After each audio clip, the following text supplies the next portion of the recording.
Ele, um milionário obcecado pela pureza de seu sangue nobre, expulsou e humilhou sua empregada de casa para proteger o nome e a honra de sua família. O que ele não sabia era que, na pressa, ela deixou para trás um envelope. Dentro dele não havia uma chantagem, mas um teste de DNA que destruiu tudo aquilo que ele achava que era verdade, que também revelava que a vida inteira dele, sua própria identidade, era uma grande e dolorosa mentira. Veja até o final para saber o que esse teste de DNA tão valioso escondia. Prepare-se para ver o mundo de um homem desmoronar com uma única folha de papel.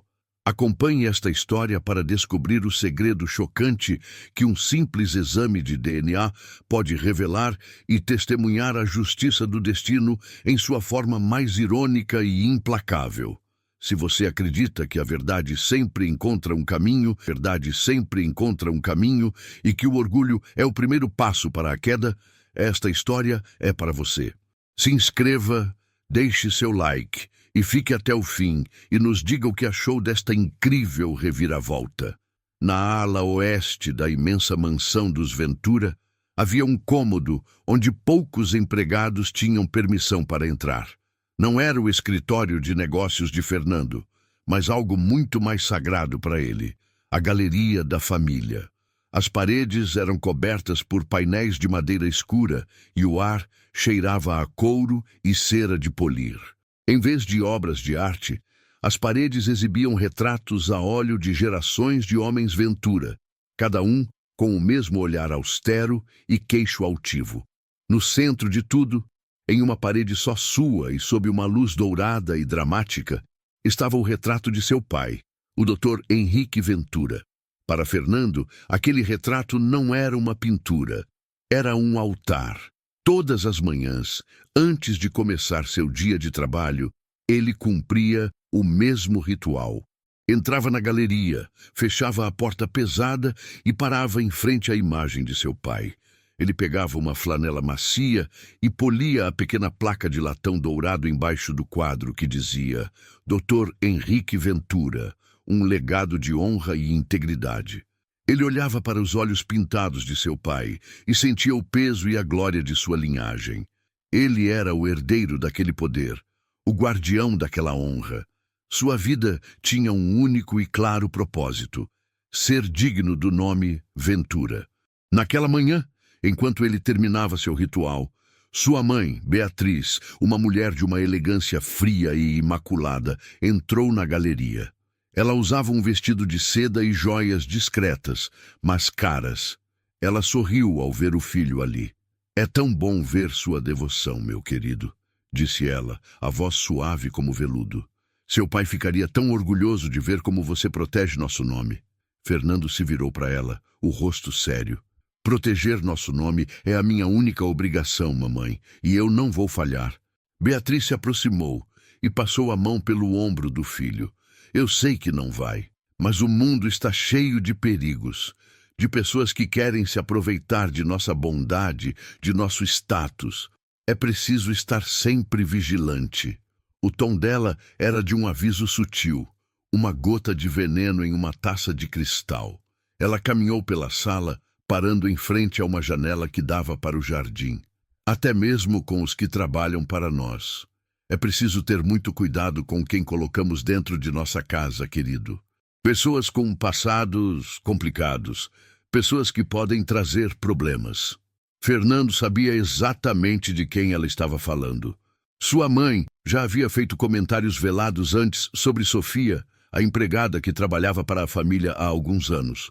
E sobre o filho dela, Lucas, um menino quieto que às vezes a visitava e brincava no jardim. "O que quer dizer com isso, mamãe?" ele perguntou, embora já soubesse a resposta. "Ora, querido", disse Beatriz, virando-se para ele com uma expressão de falsa inocência. "Apenas que uma mulher como ela, sozinha, com um filho, sem um passado claro, pode ser uma fonte de problemas. Pessoas assim, às vezes, se tornam ambiciosas. Elas veem o que nós temos e começam a ter ideias. É preciso cortar o mal pela raiz antes que ele crie raízes em nosso jardim." As palavras dela eram calculadas, projetadas para alimentar a maior paranoia de Fernando. A mancha em sua reputação, a contaminação de sua linhagem perfeita. Ele olhou novamente para o retrato de seu pai. O homem na pintura parecia olhá-lo com aprovação, exigindo que ele fosse forte e implacável na defesa da honra da família. A semente da desconfiança que sua mãe plantara começou a germinar em um solo fértil de orgulho e obsessão. "Você tem razão, mamãe", disse Fernando, a voz agora dura como aço. "Não podemos permitir nenhuma ameaça ao nosso legado, nenhuma." Ele se sentia forte, um guardião protegendo seu castelo. Ele não percebia que era um fantoche nas mãos de sua mãe que o manipulava com uma precisão assustadora. E enquanto ele dizia isso, sua mente, já envenenada pela paranoia, se voltava para a figura silenciosa que naquele exato momento limpava o corredor do lado de fora da galeria. A empregada, Sofia, e seu pequeno filho. Em sua cabeça eles deixaram de ser pessoas e se tornaram um risco, uma ameaça em potencial, um problema que precisava ser eliminado. E ele, como o herdeiro do legado Ventura, o faria sem hesitar. Sofia se movia pela mansão Ventura como uma sombra. Seu trabalho era apagar vestígios, as marcas de dedos nos vidros, a poeira sobre os móveis caros, as pegadas no mármore. E ela o fazia com uma competência que a tornava praticamente invisível, que era exatamente como Fernando e sua mãe gostavam. Ela não falava, a menos que lhe dirigissem a palavra. Seus olhos estavam sempre baixos, e seus movimentos eram eficientes e discretos. Mas Sofia tinha um pequeno sol em sua vida, um segredo de felicidade que ela trazia consigo nos dias mais difíceis. Seu filho, Lucas, de 7 anos. Naquela tarde, como acontecia 2 vezes por semana, a van escolar o deixou no grande portão da mansão. A escola de Lucas terminava antes do expediente de Sofia, e era mais seguro para ele esperar por ela ali do que ficar sozinho em casa. Ele era uma criança como a mãe, quieto, observador e com uma dignidade que parecia mais velha que sua idade. Enquanto Sofia terminava de limpar a imensa sala de estar, Lucas se sentava em um pequeno degrau perto da porta da cozinha, com um caderno e um lápis, e desenhava em silêncio, esperando pacientemente por sua mãe. Naquele dia, ele desenhava um castelo, com torres altas e uma grande porta. Sofia parou por um instante e o observou, um sorriso discreto e cheio de amor no rosto. Aquele menino era seu mundo inteiro. Ele era a razão de ela suportar os olhares de desprezo, a arrogância de Fernando e a frieza de Beatriz. Tudo era por ele, para garantir que ele tivesse um futuro diferente do passado dela. Ela se aproximou e afagou seus cabelos. "Está ficando lindo, meu filho", ela sussurrou. "Falta só mais um pouco para a mamãe terminar, está bem?" O menino apenas assentiu, sem tirar os olhos de seu desenho. Era um momento de paz, uma pequena bolha de amor materno no meio daquele oceano de luxo e solidão. Foi nesse exato instante que Fernando desceu as escadas. Ele vinha da galeria da família, a mente ainda envenenada pelas insinuações de sua mãe. E a cena que ele viu na sua sala de estar não foi a de uma mãe e um filho. Através do filtro de sua paranoia, ele viu uma invasão. Ele viu uma estranha, uma funcionária, trazendo sua prole para dentro de seu santuário. A criança sentada no chão parecia para ele um símbolo de desordem, de uma classe social que não deveria se misturar com a sua. O olhar dele endureceu. Ele caminhou até eles, os sapatos caros fazendo um som alto e autoritário no piso de mármore, quebrando a paz daquele momento. Lucas se encolheu ao ver a figura alta e zangada do patrão de sua mãe.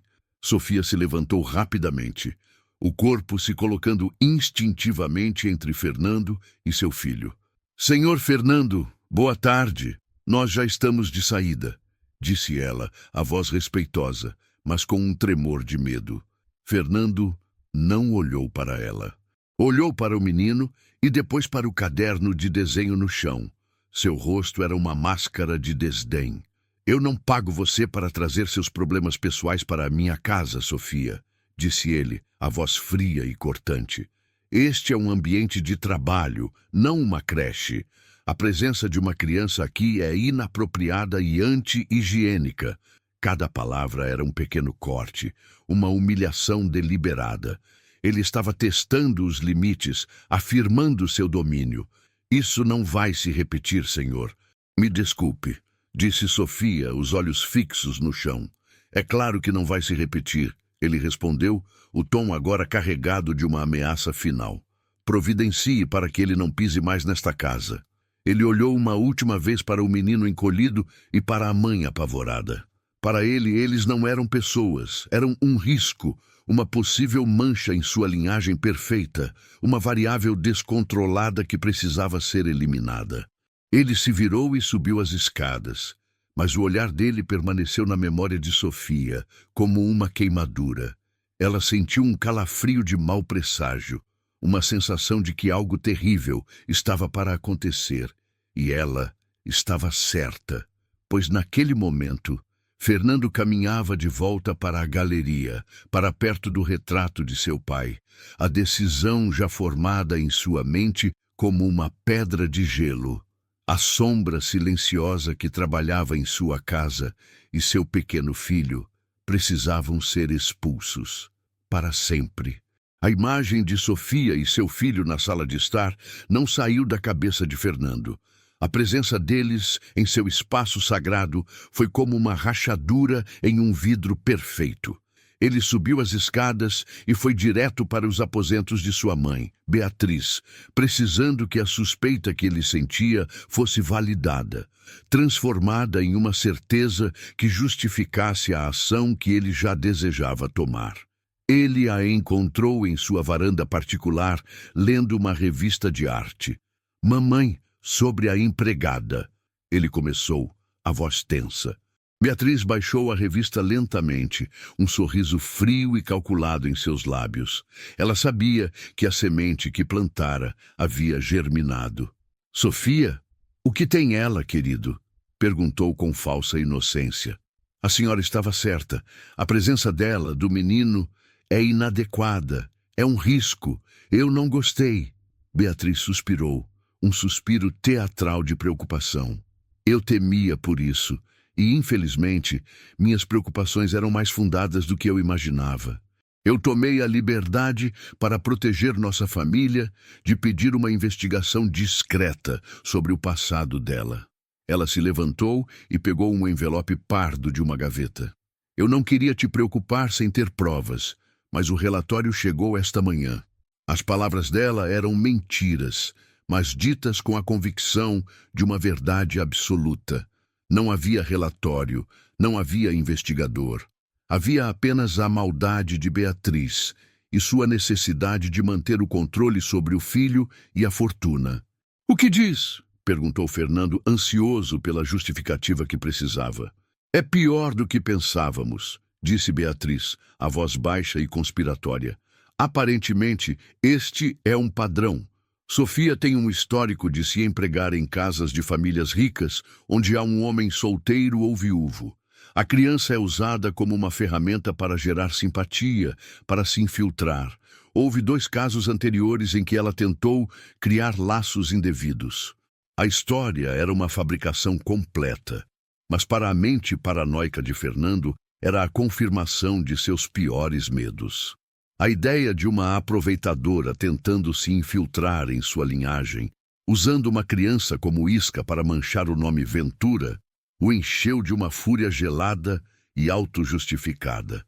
"Chega", disse ele, a voz um rosnado. "Isso acaba hoje. Agora." Ele saiu dos aposentos da mãe como um general com ordens de batalha. Sua caçada por Sofia foi curta e brutal. Ele a encontrou na biblioteca, tirando o pó das prateleiras. Lucas, o filho dela, estava sentado em um canto, lendo um gibi que encontrara. A cena doméstica, que antes o havia incomodado, agora lhe parecia uma ofensa, uma invasão planejada. "Sofia!" ele gritou, a voz ecoando na sala silenciosa. A mulher e o menino se encolheram com o susto. Pegue as suas coisas e as do seu filho, vocês dois, fora da minha casa, agora. Sofia ficou pálida. Senhor, o que eu fiz? O que você fez? Ele riu, um som cruel. Você achou que eu era um tolo? Achou que podia se infiltrar na minha família, na minha casa, com seus planos sórdidos? Eu sei exatamente o seu tipo. Eu sei o que você está tentando fazer. Ele convocou 2 seguranças com um gesto. Acompanhem a senhora Santos e o filho dela até seus aposentos.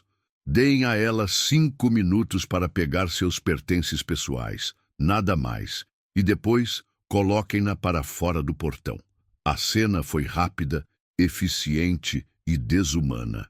Os 2 seguranças, homens enormes de terno, flanquearam Sofia e o pequeno Lucas, que começou a chorar, assustado. Eles a escoltaram até seu pequeno quarto. Outros empregados, atraídos pelos gritos, observavam dos corredores, os rostos, uma mistura de medo e pena. Ninguém ousava intervir. A humilhação era pública, uma demonstração de poder absoluto. Em seu quarto, com as mãos tremendo tanto que mal conseguia funcionar, Lúcia começou a jogar suas poucas roupas e pertences em uma sacola. Ela pegou o porta-retrato de Davi, os remédios, o caderno de receitas de sua avó, mas na pressa, no pânico, um único envelope branco que estava sobre o criado mudo caiu e deslizou para debaixo da cama, despercebido. Eram os resultados de um exame que ela havia feito semanas antes, um exame que ela mesma ainda não tivera coragem de entender completamente. 5 minutos depois, os seguranças bateram na porta. O tempo acabou, senhora. Eles a escoltaram, com Lucas chorando agarrado à sua perna, pelo caminho da mansão, passando pelos mesmos jardins onde o menino brincava, e a levaram até o grande portão de ferro. Um dos seguranças abriu o portão. A senhora precisa se retirar da propriedade agora. E então, eles fecharam o portão na cara dela, o som do metal batendo sendo a pontuação final de sua expulsão.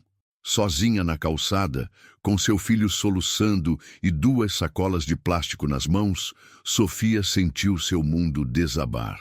Dentro da mansão, Fernando observava da janela de seu quarto, sentindo uma onda de alívio e poder. Ele havia protegido seu castelo. Ele havia eliminado a ameaça. Mal sabia ele que o verdadeiro perigo não estava do lado de fora do portão, mas dentro de um envelope branco, esquecido em um quarto vazio, esperando silenciosamente para detonar a mentira sobre a qual toda a sua vida havia sido construída. Depois da expulsão de Sofia, uma ordem foi dada por Beatriz, a matriarca. O quarto da empregada deveria ser esvaziado e higienizado imediatamente. Não quero nenhum vestígio dela nesta casa, disse ela ao chefe da equipe de limpeza. A tarefa coube a uma funcionária mais nova, chamada Clara, que havia testemunhado a humilhação no hall e sentira uma profunda pena de Sofia. Com o coração pesado, Clara entrou no pequeno quarto. O lugar já estava quase vazio. Sofia, em seu pânico, havia levado apenas suas roupas e os pertences mais óbvios em 2 sacolas plásticas. O quarto tinha um ar de abandono, de uma vida interrompida bruscamente. Clara começou o trabalho. Tirou os lençóis da cama simples, limpou o pequeno criado mudo. Ao se abaixar para varrer debaixo da cama, a vassoura bateu em algo.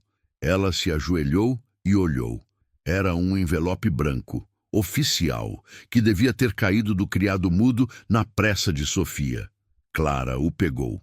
Estava lacrado e tinha o logotipo de um laboratório de análises clínicas. Ela sentiu que não era algo que devesse ser jogado no lixo. Poderia ser o resultado de um exame importante, talvez do filho doente de Sofia. Com o envelope na mão, Clara sentiu um conflito. Sua ordem era limpar tudo, descartar tudo, mas sua consciência lhe dizia que aquele envelope poderia ser crucial para Sofia. Tomando uma decisão, ela escondeu o envelope no bolso de seu uniforme e terminou a limpeza. Ao final de seu turno, em vez de ir embora, ela procurou o chefe de segurança da mansão, Jonas. Ela o encontrou em sua sala de monitoramento. Senhor Jonas, com licença, ela disse hesitante. Eu encontrei isto no quarto da Sofia. Acho que ela esqueceu. E parece importante. Ela entregou o envelope a ele. Jonas, um homem grande e sério, pegou o envelope e o examinou. Ele viu o logotipo do laboratório. Ele também sentiu que aquilo não era uma simples carta. Ele se lembrou da fúria de Fernando mais cedo, de sua obsessão em expulsar Sofia. Entregar aquele envelope diretamente a Fernando era arriscado. O humor de seu chefe era um campo minado. Mas, ao mesmo tempo, esconder algo dele era um risco ainda maior. O dever falou mais alto. Obrigado, Clara. Você fez a coisa certa. Deixe comigo, disse ele. Jonas esperou o momento que considerou mais apropriado ou menos perigoso. Ele sabia que Fernando estava na galeria da família, com sua mãe, Beatriz. Eles provavelmente estavam celebrando sua vitória. Com o envelope na mão, ele caminhou até a ala oeste. Bateu na porta da galeria com respeito. Entre, disse a voz de Fernando. Jonas entrou e encontrou Fernando e Beatriz brindando com taças de champanhe. O que é, Jonas? Algum problema? Perguntou Fernando, a irritação em sua voz por ter seu momento interrompido. Senhor, peço desculpas por interromper, mas isto foi encontrado no quarto da ex-funcionária. A faxineira achou que poderia ser importante, disse Jonas, estendendo o envelope. Beatriz olhou para o envelope com desprezo. Lixo. Jogue fora. Não queremos mais nada que pertença àquela mulher nesta casa. Mas Fernando, movido por uma curiosidade arrogante, pegou o envelope da mão de Jonas. Ele o virou, examinou. O que uma mulher como aquela poderia ter de tão importante em um envelope de laboratório? Um exame de rotina? Uma doença qualquer? Deve ser uma chantagem, disse ele para a mãe, com um sorriso de escárnio. Ela provavelmente o deixou de propósito. Uma cartinha de um advogado, uma ameaça patética. Ele se sentia invencível, e a ideia de esmagar mais uma tentativa de Sofia lhe pareceu divertida. Vamos ver que tipo de coelho ela tira da cartola. Mas com um gesto rápido e descuidado, ele rasgou a lateral do envelope, esperando encontrar uma carta com exigências, um pedido de indenização. Mas o que caiu sobre a mesa de mogno polido não foram palavras de ameaça. Não foi uma carta. Foram 3 folhas de papel timbrado, cheias de gráficos de barras coloridas, porcentagens, códigos genéticos e termos técnicos que, a princípio, ele não conseguiu compreender. A bomba havia sido entregue em suas mãos. Ele ainda não sabia, mas o pavio estava aceso e queimando rapidamente. Fernando segurava o envelope branco, o peso do objeto em suas mãos, parecendo muito maior do que o de uma simples folha de papel. Ele estava de volta ao seu santuário, à galeria da família, com o retrato imponente de seu pai o observando. Sua mãe, Beatriz, estava ao seu lado, um copo de conhaque na mão, o rosto sereno de quem assiste a uma vitória. Eu lhe disse, querido, disse ela com sua voz suave e venenosa. Pessoas dessa laia sempre mostram sua verdadeira face. O que é isso? Uma carta implorando pelo emprego de volta? Ou já pulou direto para a chantagem?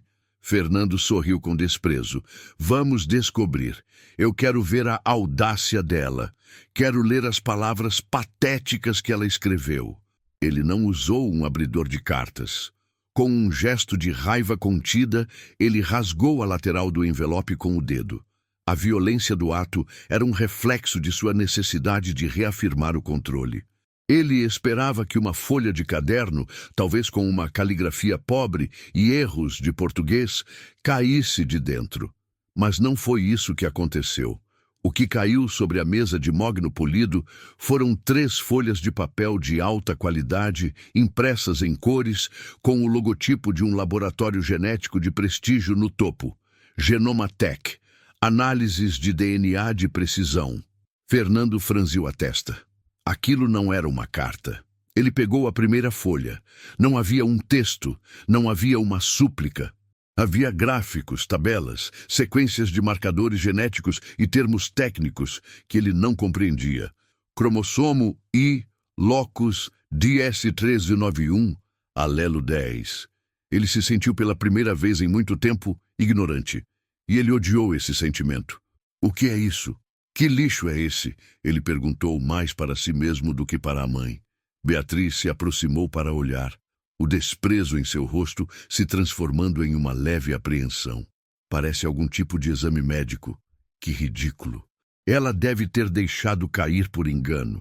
Não, disse Fernando, o cérebro começando a trabalhar, tentando encontrar um padrão, uma lógica. O envelope estava lacrado. Ela não o deixou cair. Ela o deixou para ser encontrado. É uma mensagem. Ele passou para a segunda folha, que continha a lista dos participantes do teste.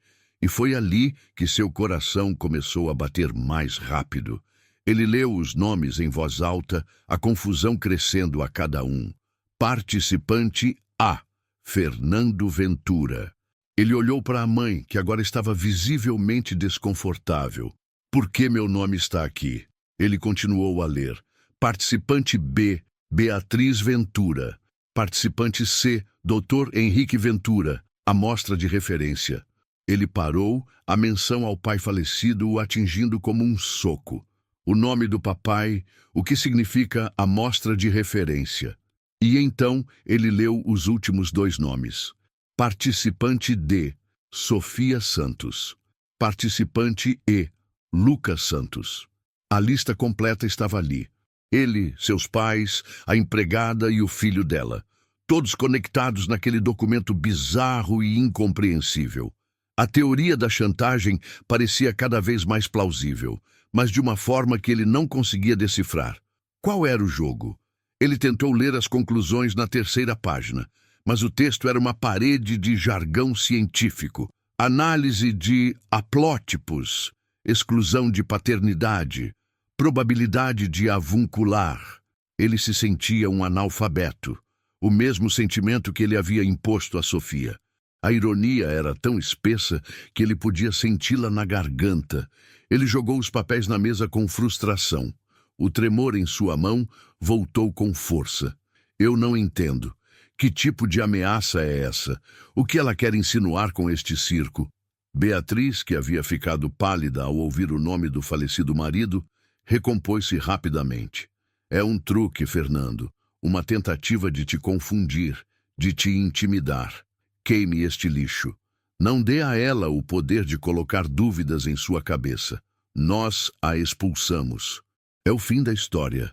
Mas para Arthur não era o fim. Era o começo de um mistério que seu ego não podia deixar sem solução. Ser feito de tolo era para ele um destino pior que a falência. Ele precisava entender o que aquele enigma de papel significava. Ele não confiaria em seus analistas para algo tão pessoal. Precisava de alguém de sua confiança absoluta. Alguém que soubesse guardar os segredos mais sombrios de sua família. Ele pegou seu celular. Não, disse ele para a mãe. Eu não vou queimar. Eu vou decifrar. E quando eu descobrir o jogo dela, eu vou destruí-la.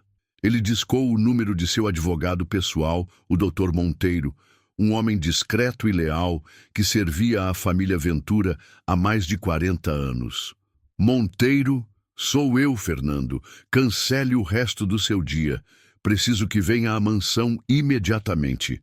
Tenho um documento em minhas mãos, um documento muito estranho, e preciso de sua descrição mais absoluta. Menos de 1 hora depois, o doutor Monteiro, advogado da família Ventura há mais de 40 anos, entrou na galeria. Ele era um homem de cabelos brancos, terno impecável e uma expressão que, por décadas de prática, não revelava absolutamente nada. Ele carregava uma pasta de couro e uma aura de discrição e lealdade. Ele cumprimentou Beatriz com um aceno de cabeça respeitoso e se virou para Fernando. Fernando, sua chamada foi urgente. O que aconteceu? Fernando não respondeu com palavras. Apenas apontou para os papéis espalhados sobre a mesa de mogno. Isto, disse ele. Diga-me o que é isto. Dr. Monteiro se aproximou da mesa, colocou sua pasta ao lado, tirou um par de óculos de leitura do bolso do paletó e os ajeitou no rosto. Com a calma de um perito analisando uma cena de crime, ele pegou a primeira folha. O silêncio na sala era absoluto, quebrado apenas pelo som suave do papel sendo manuseado. Beatriz observava, fingindo um tédio elegante, mas seus dedos tamborilavam nervosamente na taça de conhaque. Fernando andava de um lado para o outro, a impaciência emanando de cada poro. O advogado leu a primeira página, depois a segunda, com a lista de nomes. Seu rosto, normalmente uma máscara de neutralidade, começou a mudar. Uma sobrancelha se ergueu. Ele tirou os óculos, limpou as lentes com um lenço e os colocou de volta, como se para ter certeza de que não estava lendo errado. Ele leu tudo novamente, mais devagar. Finalmente, depois do que pareceu uma eternidade para Fernando, ele pousou os papéis sobre a mesa e olhou para seu cliente. Fernando, onde você conseguiu estes documentos? Ele perguntou, a voz baixa e grave. Isso não importa. O que eles são? Retrucou Fernando. O advogado respirou fundo. Pelo que está escrito aqui, este é o resultado de um teste de DNA completo, com múltiplos marcadores, realizado pelo laboratório Genomatec, um dos mais respeitados do país. É um documento legal, autêntico. Fernando soltou uma risada, uma explosão de alívio e raiva. DNA, eu sabia! A golpista! Ele gritou triunfante. Ele se virou para a mãe. A senhora estava certa, mamãe. Ela quer dinheiro. Ela está tentando dizer que aquele filho dela é meu. Ele começou a andar pela sala, agora energizado pela certeza de sua teoria. Que tática baixa, patética. Achar que pode me enganar com um exame comprado. Dr. Monteiro, eu quero que você prepare o melhor time de advogados do país. Eu não vou apenas me defender. Eu vou contra-atacar. Eu vou processá-la por fraude, por calúnia, por extorsão. Eu vou garantir que essa mulher nunca mais consiga um emprego nem para varrer a rua. Eu vou destruí-la. Ele estava no auge de sua fúria arrogante, já planejando a aniquilação de Sofia, quando a voz calma do advogado o interrompeu, cortando seu discurso como uma lâmina de gelo. Fernando. Ele parou e olhou para o advogado. O quê? Dr. Monteiro pegou uma das folhas, a que continha a análise de paternidade. Acho que você não leu com atenção, disse ele com uma calma terrível. O teste de paternidade aqui não envolve você. Fernando franziu a testa confuso. Como não? Meu nome está aí. Sim, como amostra de referência familiar, explicou o advogado. Mas o teste em questão, a análise principal, foi feita para determinar o vínculo biológico entre o menino, Lucas Santos. Ele fez uma pausa dramática, olhando por cima dos óculos diretamente para Fernando. E o suposto pai, que forneceu o material genético de referência. E quem é o suposto pai? Perguntou Fernando, a impaciência voltando. O advogado não respondeu. Apenas virou o papel na direção de Fernando e apontou com o dedo para uma linha específica. Fernando se inclinou para ler, e as palavras que ele viu fizeram o sangue gelar em suas veias. Suposto pai, Dr. Henrique Ventura. O nome de seu pai, seu ídolo, o homem no retrato. A primeira revelação caiu na sala como uma bomba de silêncio. Fernando, que estava no meio de um discurso furioso, se calou instantaneamente, a boca entreaberta, o cérebro tentando processar aquela informação impossível. A acusação não era contra ele, era contra o legado do homem que ele passara a vida inteira venerando. A sua guerra pessoal contra Sofia havia se transformado em algo muito maior, muito mais sombrio. E no canto da sala, pela primeira vez desde que o conhecia, Fernando viu uma expressão de puro e inconfundível pânico no rosto de sua mãe, Beatriz. A frase do Dr. Monteiro, "O teste não envolve você", pairou na galeria silenciosa, uma afirmação que o cérebro de Fernando se recusava a processar. Ele olhou do advogado para o retrato de seu pai e de volta para o advogado. O que você quer dizer com "não me envolve"? Ele perguntou, a voz perigosamente baixa. O teste é sobre o meu pai? Isso é algum tipo de piada? Dr. Monteiro, com a calma de um homem que já navegara por muitas tempestades familiares, apenas empurrou o laudo pela mesa na direção de Fernando. Leia você mesmo, Fernando. A seção 3, análise de paternidade direta. Com as mãos agora visivelmente trêmulas, Fernando pegou o papel. Seus olhos passaram rapidamente pelos termos técnicos e focaram na conclusão, escrita em negrito. Resultado: positivo. Análise dos marcadores genéticos entre a amostra de referência de Henrique Ventura e a amostra de Lucas Santos confirma, com uma probabilidade de 99,99998%, que Henrique Ventura é o pai biológico de Lucas Santos. Fernando leu a frase 1, 2, 3 vezes. O mundo pareceu inclinar-se sob seus pés. Seu pai, o pilar da integridade, o homem cujo legado de honra ele defendia com unhas e dentes, tivera um caso. Tivera um filho bastardo com sua empregada. A imagem idealizada que ele tinha do pai se quebrou em 1000 pedaços. Mas a dor da decepção foi imediatamente substituída por uma fúria protetora, uma necessidade de encontrar um culpado para preservar a memória de seu herói. E o culpado em sua mente era óbvio. Sofia, a golpista. Ele sussurrou, a compreensão distorcida tomando conta de seu rosto. Não era a mim que ela queria. Era o nome do meu pai, a herança dele. Ele se levantou, o choque se transformando em uma energia violenta. Ele começou a andar pela sala, as mãos na cabeça. É claro, agora tudo faz sentido. O jeito que ela se infiltrou aqui, o filho sempre por perto, era um plano de anos. Ela seduziu meu pai, um homem mais velho, vulnerável, e agora, depois da morte dele, ela aparece com isso para tentar roubar nossa fortuna. Ele se virou para a mãe, que assistia a tudo com uma expressão de choque ensaiado. A senhora sabia disso, mamãe?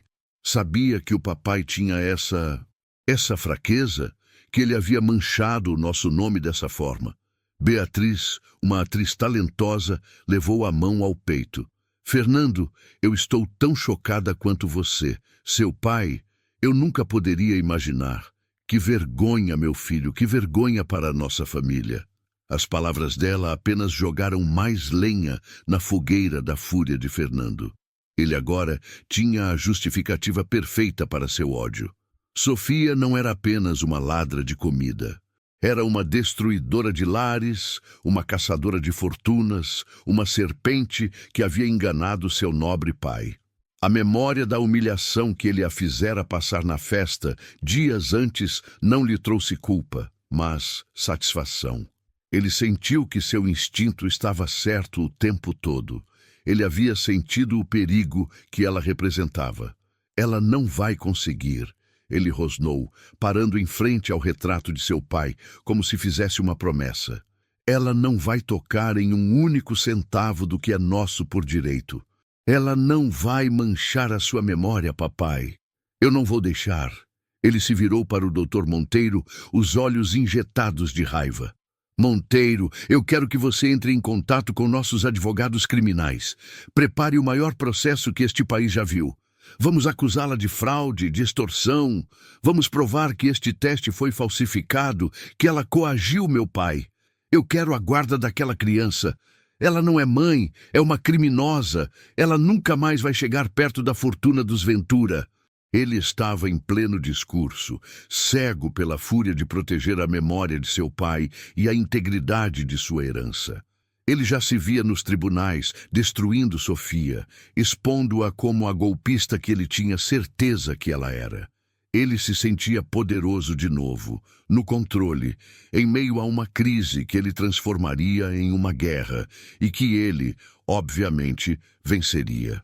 Ele mal notou o desconforto no rosto do Dr. Monteiro. O velho advogado olhava para ele, não com a concordância de um funcionário, mas com uma expressão de profunda e imensa pena. Enquanto Fernando continuava a gritar suas ordens, planejando sua vingança legal, Monteiro pigarreou. Fernando, ele disse, a voz calma, mas firme, tentando cortar a tempestade de fúria. Fernando, por favor, acalme-se. Você precisa ler o resto do laudo. O resto? Gritou Fernando. Que resto pode ser mais importante do que isso?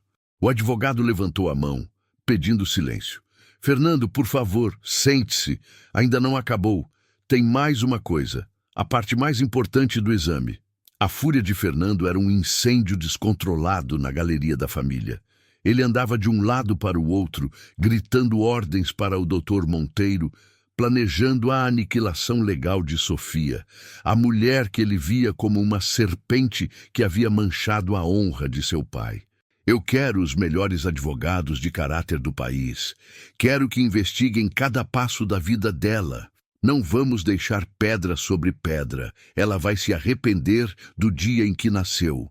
Ele estava completamente cego pelo ódio, um ódio que era, na verdade, uma forma de proteger a imagem perfeita e idealizada que ele tinha de seu pai. Ele não podia aceitar a falha de seu herói. Então, ele precisava transformar Sofia em um monstro para justificar a traição. Ele mal notou que o doutor Monteiro não estava anotando suas ordens. O velho advogado apenas o observava, o rosto uma máscara de profunda tristeza e pena. Finalmente, quando Fernando parou por um instante para respirar, Monteiro interveio, a voz calma, mas com uma autoridade que cortou o ar. Fernando, pare! A ordem foi tão inesperada, tão firme, que Fernando se calou, surpreso. O que foi? Acha que não devemos ser agressivos? Acha que devemos negociar com essa... Fernando, por favor, sente-se, disse o advogado, apontando para uma das poltronas de couro. Ainda não terminamos de ler o documento, e você precisa estar sentado para ouvir o resto. Havia algo no tom do velho advogado, uma gravidade, uma solenidade, que fez um calafrio percorrer a espinha de Fernando. Pela primeira vez, um pingo de medo real, um medo que não era sobre negócios ou reputação, começou a se infiltrar em sua raiva. Ele obedeceu. Sentou-se na beirada da poltrona, o corpo tenso. Beatriz, sua mãe, que assistia a tudo com uma expressão de ultraje ensaiado, também se calou, os olhos fixos no advogado. Dr. Monteiro pegou a terceira folha do laudo, a que continha a análise detalhada dos marcadores. Para que um teste de paternidade tenha validade legal e científica, Fernando, ele começou a explicar como um professor paciente. O laboratório precisa de amostras de referência para estabelecer a linha genética. Neste caso, para confirmar que o menino Lucas era de fato neto de seu pai, eles precisavam de uma amostra de um filho confirmado, um filho cuja paternidade com o Dr. Henrique fosse indiscutível. Ele fez uma pausa, olhando para Fernando por cima dos óculos. Eles usaram a sua amostra, Fernando, a que você forneceu para o banco de dados genético da família anos atrás. Fernando assentiu, impaciente. Sim, e daí? Isso é procedimento padrão? O que isso tem a ver? Tem tudo a ver, continuou o advogado, o tom cada vez mais grave. Porque foi ao comparar o DNA de Lucas com o de seu pai, e depois o seu com o de seu pai, que o laboratório encontrou uma anomalia. Anomalia? Que anomalia? Perguntou Fernando. Dr. Monteiro não respondeu, apenas deslizou o papel pela mesa na direção de Fernando e apontou para uma tabela específica. Veja você mesmo, marcador genético D13S3-7. O alelo herdado de seu pai por Lucas é o número 12. O alelo de seu pai, da amostra de referência, era 12. Eles correspondem. Agora olhe para o seu. Fernando baixou os olhos para a tabela. Seus dedos tremiam levemente. Ele viu seu nome e, ao lado, o número. Alelo 8. Ele não entendeu. O que isso significa? Significa, Fernando, disse o advogado, e sua voz parecia vir de muito, muito longe, que para que você fosse filho biológico de Henrique Ventura, você teria que ter herdado o alelo 12 dele. mas você tem o 8. Geneticamente, é impossível que ele seja seu pai. O mundo de Fernando parou. O som, as cores, o ar, tudo congelou. A frase do advogado ricocheteou em sua mente, mas não fazia sentido. Era como tentar entender um idioma alienígena. Não, não, ele sussurrou. Isso é um erro do laboratório. É impossível. Não há erro, Fernando, disse o Dr. Monteiro com uma tristeza infinita. Eles retestaram 3 vezes. O resultado é absoluto e irrefutável. E então ele proferiu as palavras que foram a sentença final. As palavras que demoliram o santuário, que esmigalharam a identidade de Fernando Ventura para sempre.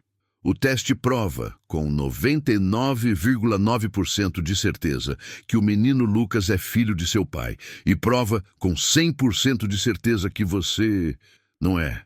Fernando largou o papel. Ele flutuou lentamente até o tapete persa. Ele olhou para suas próprias mãos, as mãos que ele achava que carregavam o sangue dos Ventura. Olhou para o retrato de seu pai na parede, o homem que ele venerou, que ele passou a vida inteira tentando imitar. Mas agora não via um pai, via um estranho. Ele olhou para seu reflexo no vidro de um dos porta-retratos na estante, mas não viu um Ventura. Ele viu um ninguém. A dor foi tão intensa, tão total, que não houve grito, não houve explosão. Houve apenas um colapso silencioso e interno. O mundo de Fernando não havia apenas rachado. Naquele instante, ele se transformou em pó. O som na galeria da família Ventura cessou. Os gritos de Fernando, as explicações do advogado, tudo se dissolveu em um silêncio pesado e absoluto. Fernando permaneceu sentado na poltrona, mas era como se o esqueleto que o sustentava tivesse sido removido. Seu corpo estava frouxo, os ombros caídos, os braços pendendo ao lado da cadeira. Ele olhava para um ponto fixo no tapete persa, mas não via nada.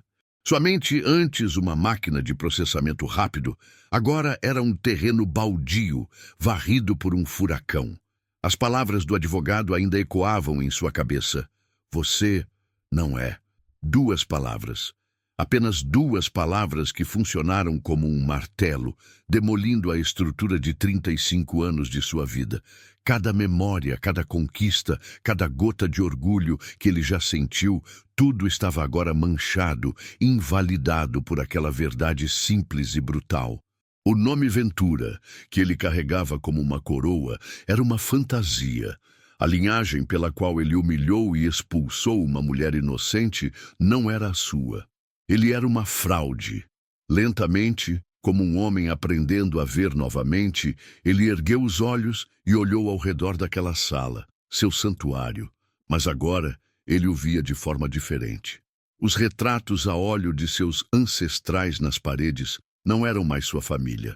Eram apenas pinturas de homens ricos e estranhos com quem ele não tinha nenhuma ligação de sangue. Aquele general com o peito cheio de medalhas, aquele industrial que construiu a primeira fábrica, eram apenas figuras de um livro de história. O orgulho que ele sentia deles era uma emoção roubada. Seu olhar pousou sobre os troféus de seu pai, as taças de prata, as placas de homenagem. Ele se lembrou de quando era criança e polia cada um daqueles objetos, sonhando em um dia ter os seus próprios, em continuar o legado.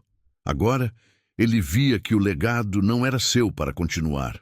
Ele era o filho de outro homem, um homem cujo nome ele nem sabia. Um homem que provavelmente não tinha troféus ou retratos em paredes de mogno.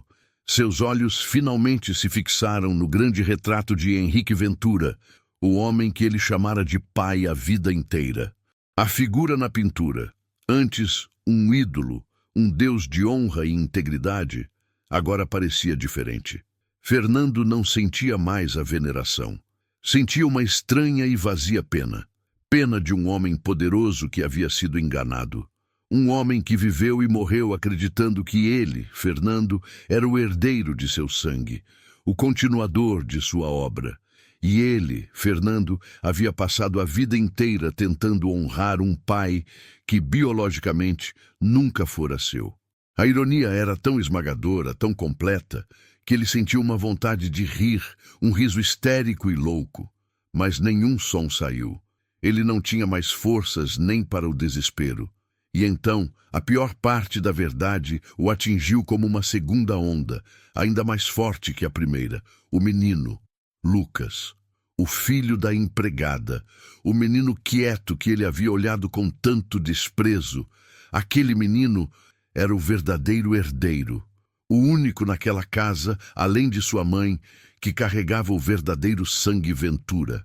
O menino que ele havia chamado de inapropriado, que ele havia expulsado para a rua, era o neto legítimo do homem no retrato. Ele, Fernando, era o impostor. Lucas era o príncipe. A enormidade de seu ato o esmagou. Ele não havia apenas cometido uma injustiça. Ele havia cometido uma traição contra o próprio legado que jurara proteger. Ele havia exilado o verdadeiro herdeiro para proteger um falso. A vergonha foi um veneno que se espalhou por suas veias, paralisando-o. Ele olhou para suas mãos, esperando vê-las diferentes, as mãos de um estranho. Olhou para o Dr. Monteiro, que o observava com uma compaixão profissional, e depois, finalmente, olhou para sua mãe. Beatriz estava parada perto da janela, a taça de conhaque ainda na mão, o rosto uma máscara de frieza calculada. O choque ensaiado havia desaparecido. Agora, em seus olhos, havia apenas uma distância gélida, a expressão de quem foi pega, mas que se recusa a demonstrar remorso. Ela era a arquiteta de tudo, da mentira que foi a sua vida, da expulsão de Sofia, da sua ruína. Ele a encarou e, pela primeira vez, não viu sua mãe amorosa e protetora. Viu uma estranha, uma manipuladora, a mulher que havia orquestrado toda a sua existência. O silêncio na sala foi quebrado pela voz dele, mas não era mais a voz de um CEO poderoso. Era a voz de um homem oco, esvaziado de tudo, e com uma calma que era mais assustadora que qualquer grito, ele fez a única pergunta que importava. Quem é meu pai? A pergunta de Fernando, quem é meu pai, pairou no ar da galeria, fria e pesada. Dr. Monteiro, o advogado, desviou o olhar, sentindo que estava prestes a testemunhar um sacrilégio, a violação do segredo mais fundamental daquela família. Beatriz, no entanto, não vacilou. A máscara de choque ensaiado que ela usara até então caiu, revelando seu verdadeiro rosto. Uma expressão de frieza, de cálculo, quase de tédio. Ela tomou um gole de seu conhaque, o som do cristal batendo levemente em seus dentes, sendo o único ruído na sala.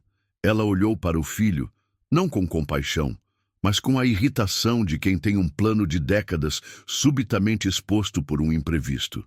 Isso importa agora, Fernando, ela respondeu, a voz perfeitamente calma.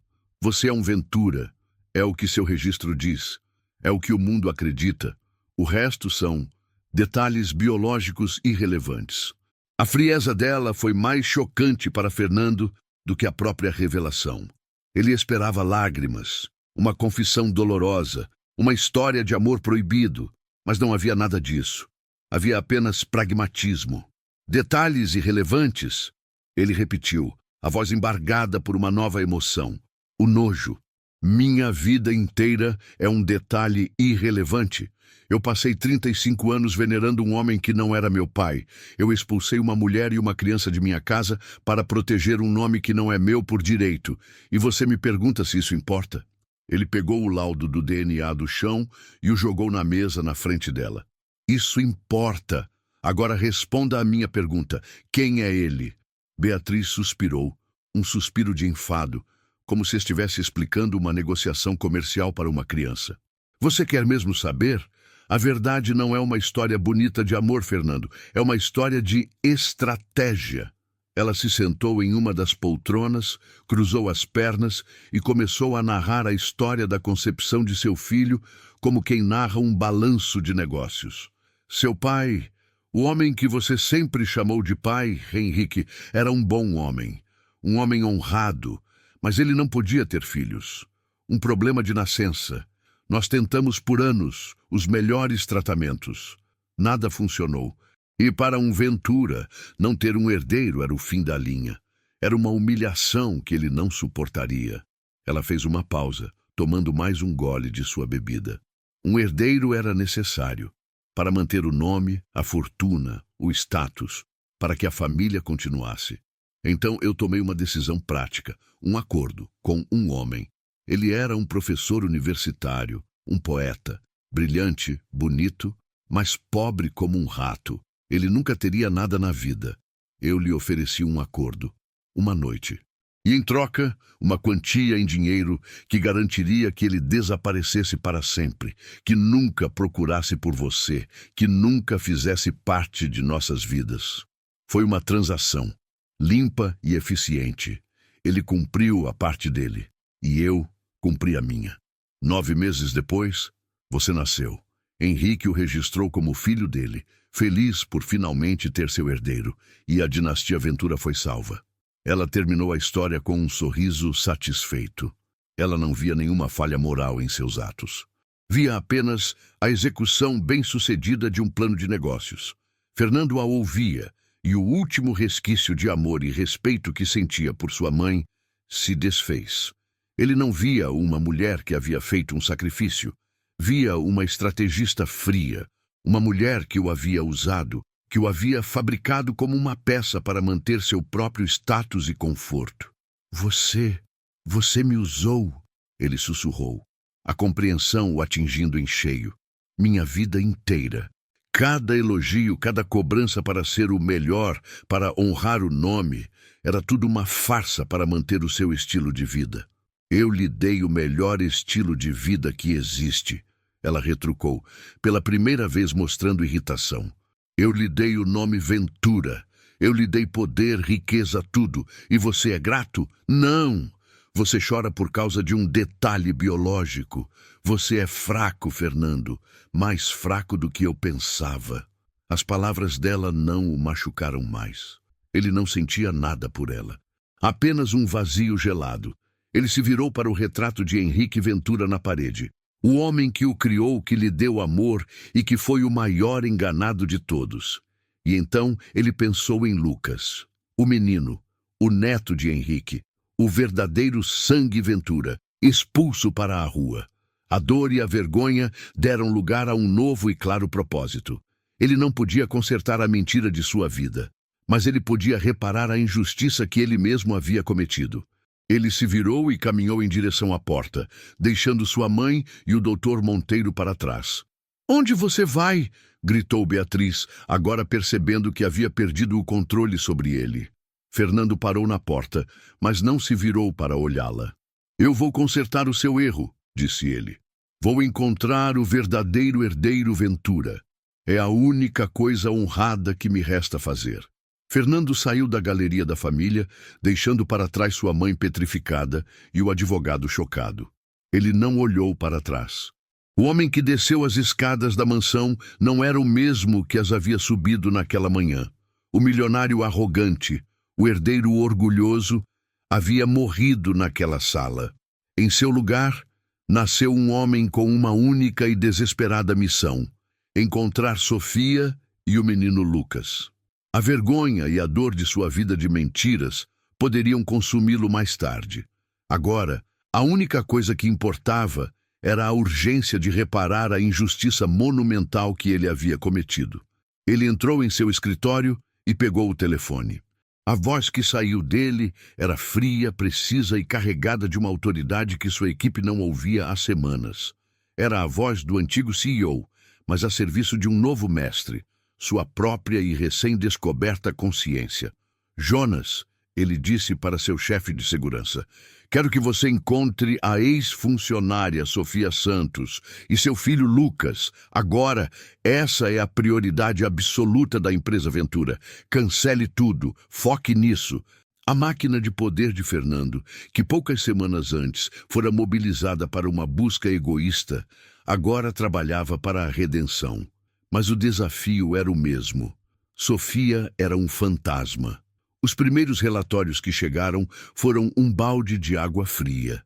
O endereço que ela havia fornecido no momento da contratação era de um parente no interior, que não havia há anos. O telefone que ela usava fora desativado no mesmo dia de sua demissão. Ela havia cortado os laços. Ela não tem carro, não tem cartão de crédito, não tem registros em seu nome, informou o investigador Silas pelo telefone. É uma mulher que viveu sua vida inteira fora do sistema, senhor. Encontrá-la é como procurar uma agulha em um palheiro. Eu não pago a você para me dizer que é difícil, Silas. Eu pago a você para encontrar agulhas, respondeu Fernando, a voz cortante. Cada beco sem saída aumentava seu pânico. Ele se imaginava no lugar dela. Sozinha, com uma criança, sem emprego, sem dinheiro, expulsa de sua casa. A culpa o corroía. Ele olhava para o retrato de Henrique Ventura e sentia o peso do olhar de desaprovação do homem. Eu o expulsei, pensava Fernando. Eu expulsei seu único neto de sangue. Joguei o futuro da sua linhagem na rua. As horas se passavam. O prazo de 48 horas para salvar sua empresa, que antes era o centro de seu universo, agora parecia uma preocupação trivial, distante. Salvar a empresa era fácil. Salvar sua alma era o verdadeiro desafio. Ele andava de um lado para o outro. A imagem do rosto assustado de Lucas, o menino gravada em sua mente. Ele não conseguia se livrar daquele olhar. Foi quando Silas ligou de novo. Senhor, tive uma ideia. Parei de procurar por ela. Comecei a procurar pelo menino. E então? Perguntou Fernando, o coração acelerado. Crianças deixam rastros, principalmente crianças com necessidades especiais. O menino Lucas, ele não estava em uma escola comum. Ele frequentava uma pequena instituição filantrópica que oferece apoio a crianças com dificuldades de aprendizado, no centro da cidade. Eu contatei a instituição. Eles deram o endereço dela? Perguntou Fernando, ansioso. Não, política de privacidade. Mas a diretora, sensibilizada com minha história de que se tratava de uma herança de família urgente, me deu uma informação crucial. Ela disse que Sofia a contatou ontem. Disse que não poderia mais levar o menino, pois estava de mudança. Iria pegar um ônibus para o interior naquela mesma noite, para voltar para a cidade de seus pais. O pânico tomou conta de Fernando. Hoje à noite? Que horas? De qual rodoviária? A rodoviária central. O ônibus parte às 10 da noite, em menos de 2 horas, respondeu Silas. Fernando olhou para o relógio. 8h15. Ele não tinha tempo a perder. Ele não podia arriscar que ela desaparecesse para sempre no interior do país. Obrigado, Silas. Bom trabalho. Ele desligou e correu para fora de sua sala. Jonas e 2 seguranças o esperavam no corredor. Senhor, para onde? Para a rodoviária central. E rápido! Ele ordenou. Eles desceram para a garagem. A chuva havia começado a cair lá fora. Uma chuva forte que castigava o asfalto. Enquanto o motorista dirigia em alta velocidade, as luzes da cidade se tornavam borrões na janela molhada. Fernando olhava para fora, o coração martelando no peito. Ele repassava a cena em sua mente. O que ele diria? Como se aproximaria dela? Como poderia, em poucas palavras, explicar a insanidade que era a verdade? Ele não sabia. Só sabia que precisava chegar a tempo. A chuva forte, a noite escura, a corrida desesperada, tudo parecia um espelho da tempestade que havia dentro de sua alma. Ele não estava mais indo como um chefe buscar uma funcionária. Estava indo como um penitente em uma peregrinação para encontrar o pequeno rei que ele mesmo havia exilado. A rodoviária central da cidade era um formigueiro humano, um lugar de partidas e chegadas, de abraços e de lágrimas, e agora de desespero. Fernando saltou do carro, deixando a porta aberta, e entrou correndo no terminal, o som de seus sapatos caros ecoando no piso sujo. A chuva forte do lado de fora parecia ter empurrado uma multidão extra para dentro. O lugar era um caos de vozes, de anúncios nos alto-falantes e de pessoas correndo para não perder seus ônibus. Ele se sentia um estranho, um ser de outro planeta. Seu terno de grife, agora amassado, e seu relógio de luxo eram como um alvo em meio à multidão. Mas ele não se importava. Seus olhos varriam cada banco, cada fila, cada rosto, procurando por ela. Ele corria de uma plataforma para outra, o pânico crescendo a cada minuto que passava. O relógio em seu pulso marcava 9h40. O ônibus para o interior saía em 20 minutos. Ele sentiu o tremor em sua mão voltar, uma mistura de sua doença e da ansiedade que o consumia. E se ele não a encontrasse? E se ela já tivesse embarcado? A ideia de falhar, de perder sua única chance de redenção, era mais aterrorizante do que a própria morte. Ele parou no meio do terminal, girando, perdido. Foi quando ele a viu. Em um canto mais afastado e mal iluminado, sentada em um banco de plástico duro, estava Sofia. Ela parecia menor, mais frágil do que ele se lembrava. Lucas dormia em seu colo, a cabeça apoiada em seu ombro, coberto por um casaco fino. Ao lado deles, 2 sacolas de plástico continham todos os seus pertences. Eles pareciam a imagem da desolação. 2 refugiados fugindo de uma guerra, que apenas eles sabiam que havia acontecido. Um sentimento de culpa tão avassalador atingiu Fernando que ele quase perdeu o fôlego. Aquela cena era obra sua. Aquela dor, aquele desamparo. Ele era o arquiteto de tudo. Ele começou a caminhar na direção deles, o coração batendo forte. Ele não sabia o que dizer, mas sabia que precisava chegar até lá. Sofia, sentindo que estava sendo observada, ergueu os olhos cansados, e então ela o viu. Seu rosto se transformou em uma máscara de puro terror. A reação dela foi instantânea e primal. Ela agarrou seu filho com força, acordando-o, e se levantou do banco, pronta para correr, para fugir daquele monstro que a havia assombrado até ali. Ela achou que ele viera para terminar o serviço, para humilhá-la mais, para garantir que ela desaparecesse de vez. «Sofia, espere!» ele gritou, começando a correr na direção dela. Vendo-o se aproximar, ela entrou em pânico e correu em direção à saída, puxando o filho sonolento pela mão. «Fique longe de nós!» ela gritou, as lágrimas de medo se misturando ao seu desespero. Fernando a seguiu para fora do terminal, para o meio da tempestade. A chuva caía em torrentes, encharcando os 2 em segundos. Carros passavam, buzinando, jogando água suja neles.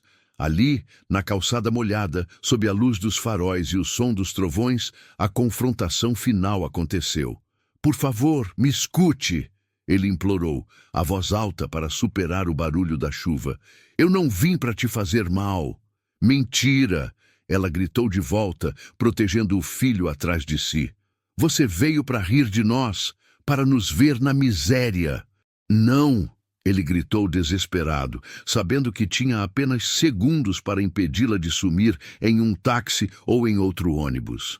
«É sobre o teste de DNA, o envelope que você deixou!» Sofia parou, confusa. «Eu descobri a verdade!» continuou ele, as palavras agora saindo em uma torrente, a chuva escorrendo por seu rosto, como se ele também estivesse chorando. «A verdade sobre tudo, sobre minha família, sobre mim!» Ele respirou fundo e soltou a bomba que mudaria o universo deles para sempre. «Meu pai, Henrique Ventura, ele não é meu pai biológico.» Sofia o olhava sem entender. Mas o teste provou que ele é o pai do seu filho. Lucas é o neto dele. Lucas é o verdadeiro herdeiro de sangue da família Ventura. Ele deu um passo à frente, as mãos erguidas em um gesto de rendição. Meu mundo era uma mentira, Sofia. A minha vida inteira foi uma farsa. O nome que eu defendi, a linhagem que eu protegi, nada disso era meu. Era dele. Ele apontou para o menino assustado, que se agarrava às pernas da mãe. O verdadeiro herdeiro é o seu filho. As palavras dele, misturadas ao som da chuva, pairaram entre eles, mais chocantes do que qualquer trovão. Sofia olhou para o homem encharcado e desesperado, e depois para seu filho e o mundo dela. Pela segunda vez em poucos dias, virou de cabeça para baixo. Ela não sabia o que fazer, mas Fernando, com os olhos de um homem que perdeu tudo, deu o próximo passo. Por favor, volte comigo. Me deixe consertar isso. Me deixe proteger o legado que é dele por direito. Sofia olhou para o rosto de Fernando, encharcado pela chuva e pelo desespero.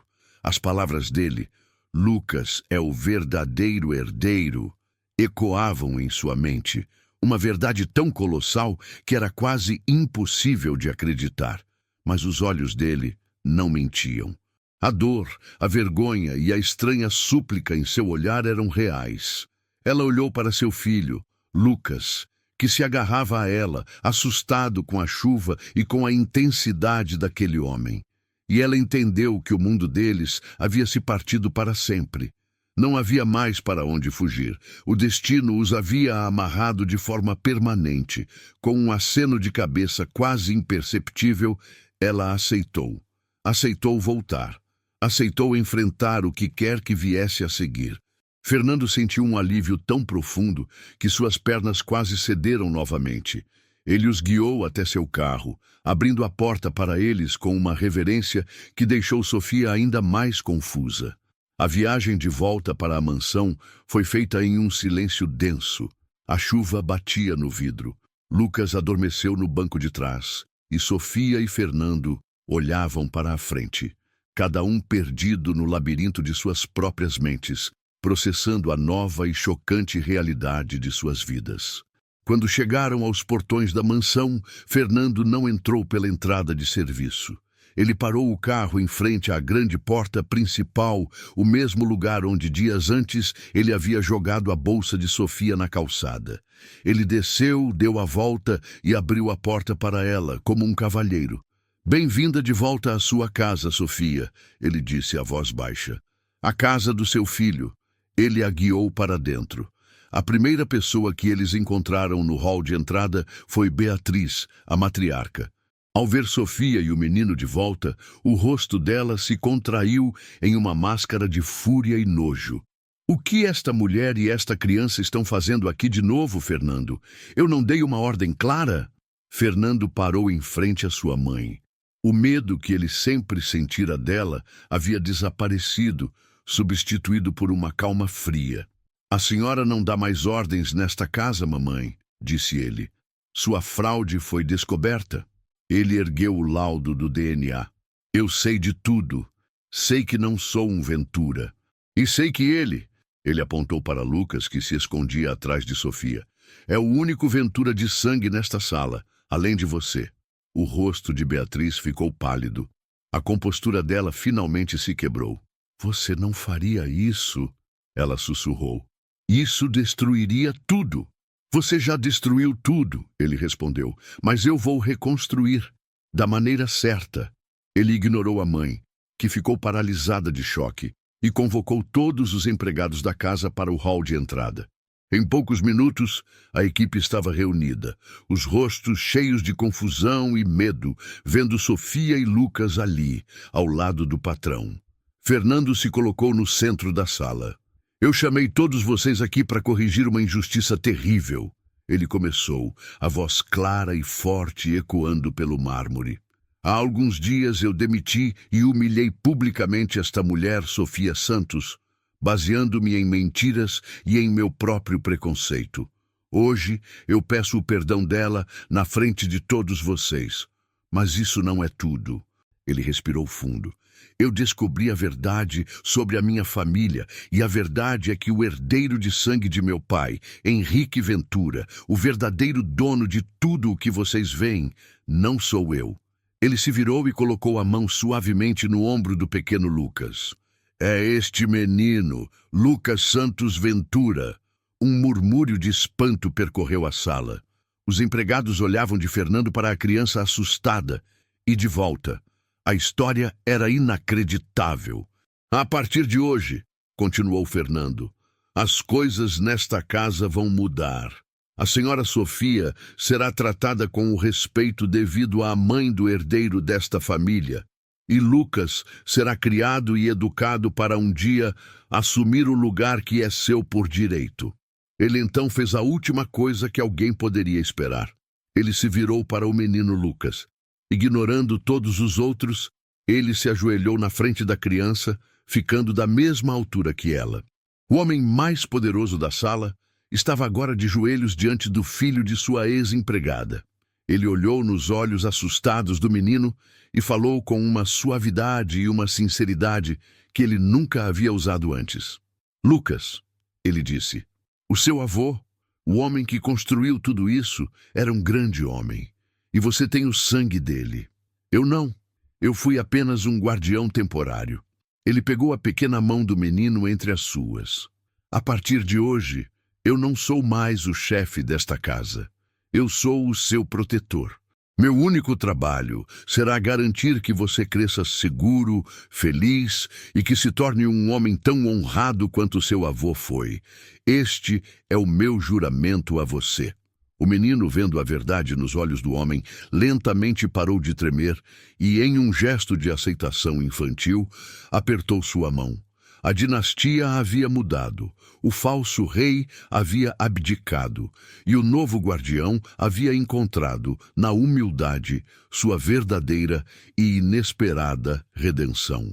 Esta história nos coloca diante de uma escolha impossível: viver uma mentira confortável ou abraçar uma verdade dolorosa. Se a coragem de Fernando em escolher a verdade te tocou de alguma forma, clique no like para mostrar que você valoriza a honra acima do orgulho. Para não perder nenhuma de nossas fábulas sobre as grandes decisões da vida, inscreva-se agora e ative o sino. E queremos propor uma reflexão pessoal. Se você estivesse no lugar de Fernando e descobrisse que sua vida inteira foi uma mentira, qual seria a sua primeira atitude? Você teria a força para fazer o que ele fez? Seja sincero nos comentários e nos diga de onde está nos assistindo.